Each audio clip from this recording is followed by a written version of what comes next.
रात का समय था। विनय और गौतम जंगल के तालाब के किनारे शराब पी रहे थे।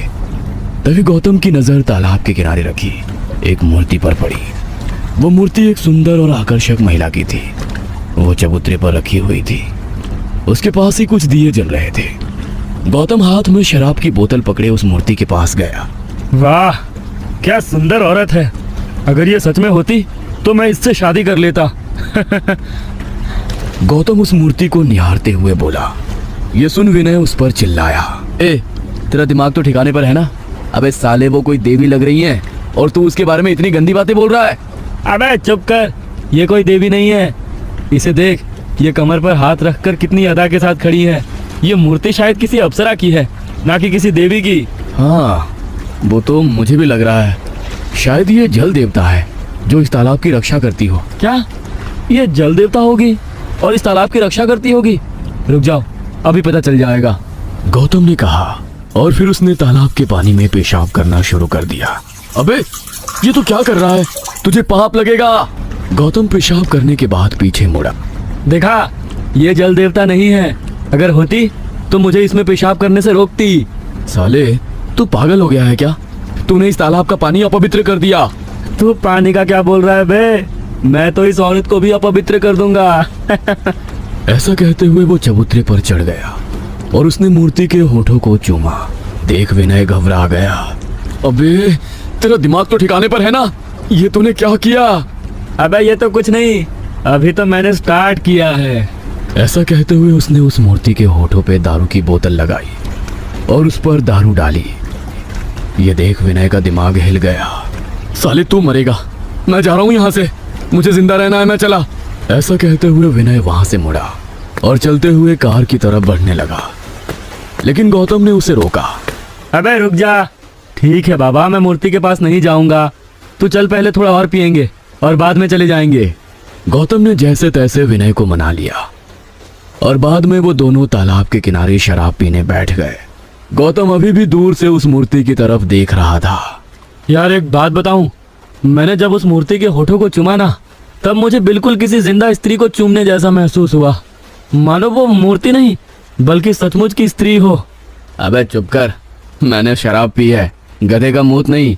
मुझे बेवकूफ मत बना है, विनय ने नशे में कहा। गौतम अभी भी उस मूर्ति को ही निहारे जा रहा था। सच में यार, माँ कसम, मैं झूठ नहीं बोल रहा हूँ। मुझे सच में अभी भी उसके होठों की छुअन महसूस हो रही है। उसके गर्म और नरम होठ मुझे अभी भी महसूस हो रहे हैं। ऐसा लग रहा है कि एक बार फिर से वहां चला जाऊं और उसे चूमूं। तुझे चाहे तो खुद उस मूर्ति को किस करके देख ले।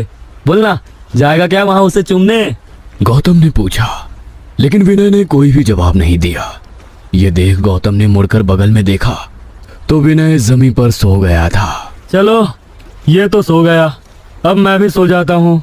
Good night sweet heart, Gautam ने मूर्ति की तरफ देखते हुए बोला और वो वहीं तालाब के किनारे सो गया।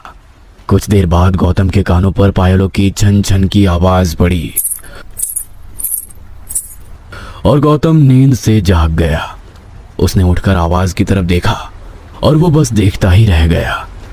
एक लाल साड़ी पहनी सुंदर स्त्री उसे पास से ही देख रही थी और उसकी तरफ देखते हुए मुस्कुरा रही थी।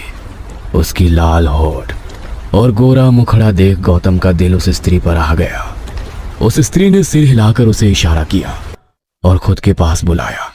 यह देख गौतम को अपनी आंखों पर विश्वास ही नहीं हुआ। उसने मुड़कर देखा, उसके पीछे बस विनय सोया हुआ था। इसका मतलब वो सिर्फ उसे ही बुला रही थी। तभी उस औरत ने प्यारी सी आवाज में कहा, यहाँ आओ। गौतम को वो स्त्री बेहद पसंद आई थी, इसीलिए वो जल्दी से उठा और उसी की ओर चलने लगा। वो औरत मुड़ी और आगे चलने लगी। गौतम ने अपनी चलने की गति बढ़ाई और पीछे से उसका हाथ पकड़ लिया। वो स्त्री ठहर गई और उसने शर्माते हुए पीछे मुड़कर गौतम की तरफ देखा। उसकी नीली आंखें थी। गौतम उसकी आंखों में डूब गया। यार ये कितनी सुंदर और प्यारी है। ऐसा लग रहा है इसको अभी चूम लूं और गले लगा लूं। गौतम मन ही मन बोला, तुम चाहो तो मुझे गले लगाकर फिर से चूम सकते हो। वो स्त्री मीठी आवाज में शर्माते हुए बोली। यह सुन गौतम को बहुत ही आश्चर्य हुआ। कि इसे मेरे मन की बात कैसे पता चली। तभी वो स्त्री धीरे धीरे से गौतम के चेहरे के पास आई और उसने गौतम को गले से लगा लिया। गौतम खुशी से झूम उठा। उसके होठ उस स्त्री के होठों को चूमने के लिए तरस रहे थे। उसने उस स्त्री को खुद से दूर किया और उसके चेहरे को दोनों हाथों से पकड़ लिया और धीरे धीरे चूमने के लिए आगे बढ़ा। तभी उस स्त्री ने अपना मुंह खोला। उसके मुंह में जानवर जैसे लंबे लंबे दांत थे। उसने गौतम के होठ पकड़ लिए और उन्हें काट डाला। गौतम दर्द के मारे चीखा और पीछे हटते वक्त जमीन पर गिर गया। उसकी चीखें सुन विनय नींद से जाग गया। उसने गौतम की ओर देखा। उस औरत ने गौतम का पैर पकड़ा और उसे खींचते हुए तालाब के पानी में ले गई। इधर विनय जोर जोर से चिल्ला रहा था, लेकिन वो स्त्री उसे पानी के अंदर ले गई और उस स्त्री ने अपने नाखूनों से गौतम के शरीर को फाड़ना शुरू कर दिया। गौतम जोर जोर से चीख रहा था, लेकिन वो स्त्री उसे नाखूनों से फाड़ती ही गई। धीरे धीरे तालाब का पानी गौतम के खून से लाल हो गया। विनय को समझ नहीं आ रहा था कि वो औरत कौन थी और गौतम को पानी के अंदर क्यों ले गई। तभी उसकी नजर चबूतरे पर गई। वहां से स्त्री की मूर्ति गायब हो चुकी थी। विनय की आंखें डर से बड़ी हो गई। इसका मतलब वो सच में जल देवता थी। विनय घबराते हुए खुद से ही बोला और वहां से वो कार से पासी के गांव चला गया। उसने गांव वालों को घटी घटना के बारे में बताया।